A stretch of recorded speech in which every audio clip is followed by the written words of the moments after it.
Alright everyone, we start off talking today about YouTube. Most of you watching on YouTube. There will be a pinned comment though if you are.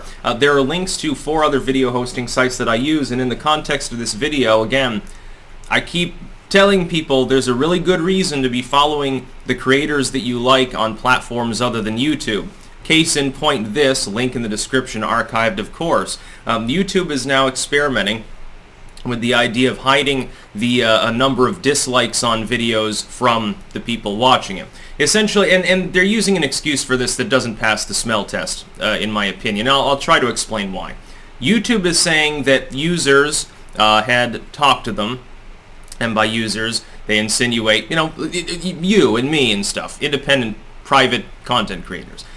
We're talking to them and said, well, it's causing, mental harm to us, essentially. We're very fragile, our fifis are easily hurt, and I keep getting dislikes on my video. I should be able to not have this happen. Oh my god. Now, if the problem is people being demoralized by targeted harassment campaigns, which literally just means your video is going viral for all the wrong reasons. It's not going viral because of your particular talent. You blew up, you got big on the internet because you're really good at singing, you're really good at art, you're really interesting and informative or something. Not because of that, but because you're specifically very untalented. You think you can sing really well, but you butchered the song. You think that you're really great at makeup and you look like the Joker or something. And so it's considered funny and it goes viral. It's not a targeted harassment campaign. You've gone viral, it's just not for the right reasons. Mainline content does this all the time. And that plays a big role, by the way, in why this is done. The entire idea, though, that YouTube is positing is ludicrous. Because if the creator can still see the dislike ratio, they're still going to be demoralized, right? Well, this is a lame, hollow excuse. I can guarantee that YouTube is lying to us. Here's what I think actually happened. I think that MSM News content and loser users like Mazza and some of these others that are talentless but they have big budgets, and some people are mentioning the Biden admin, because of course virtually every official White House upload is ratioed heavily. When your live stream only has 2,000 people watching and 1,900 of them are there just to laugh at you and hoping that you'll fall down or make a major mistake, ratioing happens. I think they're the ones that have pushed for this. And here's why. If it were true that independent users were the ones asking for this, and as an independent user of some note, I say this is a terrible idea. I want people, by the way, I will never voluntarily take part in this. If this is an optional thing, trust me, I won't be taking the option. I want people to see the ratio of likes to dislikes on my videos, just like I keep my comments open. A lot of times MSM News and so forth, they have those closed too, so they don't get their shit shoved in. If it were independent creators doing this, number one, YouTube wouldn't care. I hate to tell you this, but unless you are specifically wealthy, specifically politically empowered, or a very large user, like the gold play button club, you get 1 million subs or more or something. Unless you're in one of those 3 categories, and 99.999% of us are not, they don't care about your concerns. Unless, and this is number 2, there are a lot of people expressing that concern. It's a major thing on the site. I have seen literally nothing. I have seen not one person, and I do monitor these things, not one single person make this suggestion in the public square that YouTube should have such a thing going on. And number 3, and this is perhaps the most damning to YouTube's objective lie about why they want to do this, because it's really to cover the asses for unpopular political lamestream material, mainline news content like CNN and Fox, and for corporate partners like Vox that keep getting their shit shoved in. YouTube literally pays them to make content, and yet on their mainline channels they always get ratioed because nobody wants their fucking shit, because YouTube was built by weirdos and Tourette's guy and salad fingers. It wasn't built by CNN or Carlos Mazza. Here's the third part. You can already by default, and YouTube, if queried on this by private users, would have fucking told them this, you can already turn your ratings off. You don't have to have ratings on your videos. Oh, you're fragile. You're getting demoralized because you're a talentless hack, nobody likes you, you made shitty content, and you get 99% dislikes on your videos. Wow, you know what you can do? You can go into the settings, and you can do this universally by default for all new uploads, by the way. You don't have to do it individually for each video. You can go in, and turn the ratings off. You can turn the comments off. You can turn every form of interaction off and literally just be a talking head like you were on goddamn TV. If it makes you feel better about yourself, then you can do that. Now here's why. Here's why they're doing this, and here's why I suspect it'll be site-wide, involuntary, and they will eventually implement it in some form or another. Right now, MSM sources, CNN, Joe Biden's White House, all of the craptivists of the cringe left, they can already turn off their ratings and comments.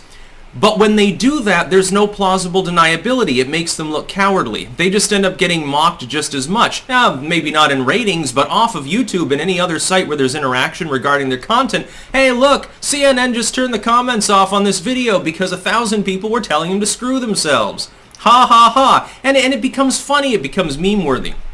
Well, they don't want that to happen.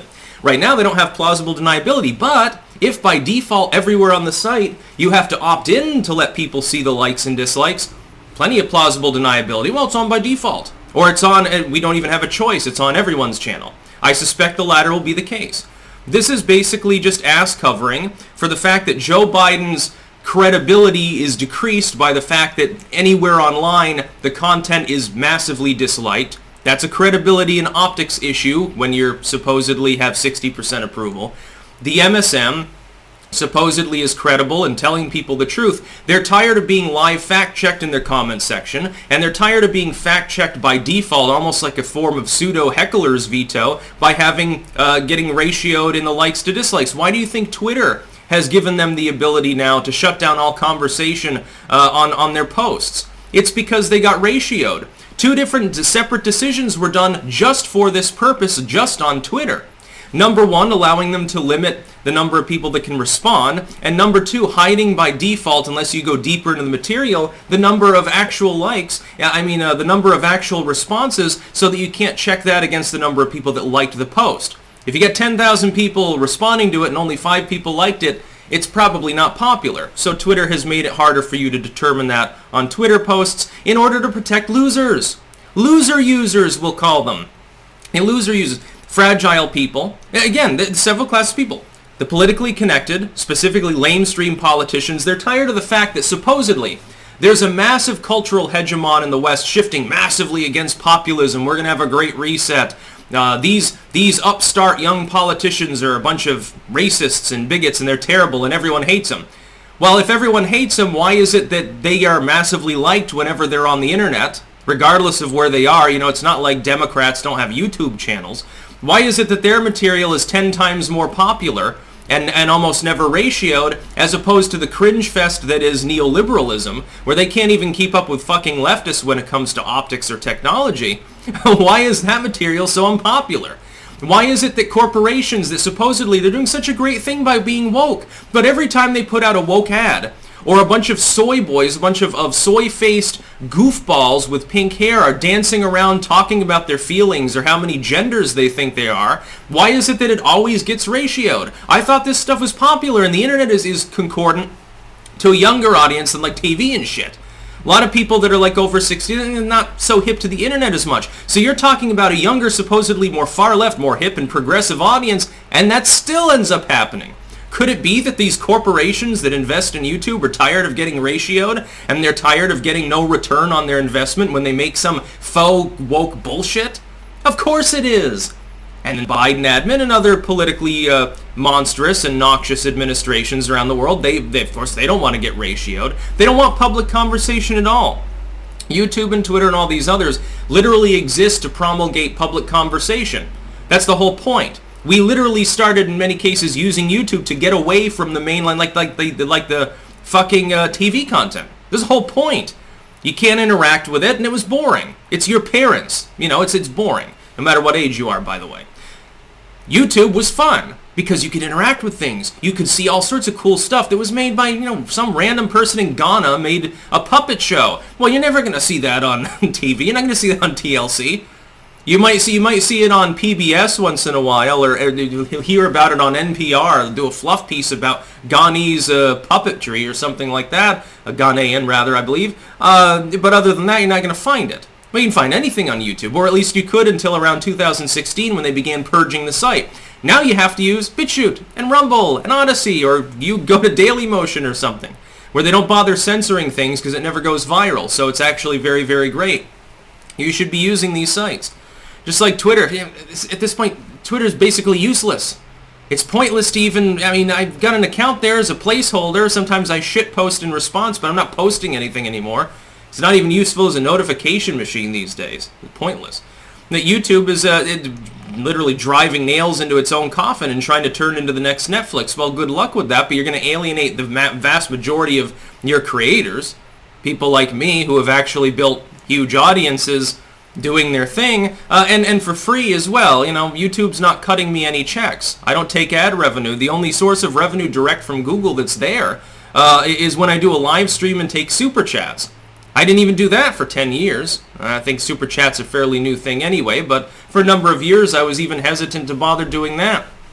Anyway, this is point. YouTube is flat out lying to us. This isn't because independent users decided, you know what, I would like to get fewer dislikes. You should, by default, I should be the only one able to see them. Well, that defeats the message that YouTube itself is using as the excuse, which is like, whoa, these harassment campaigns are bad for people's mental well-being. They're getting demoralized because they get targeted with raids, with downvotes. Well, if they can still see the rating, how is it any different? It doesn't make any goddamn sense.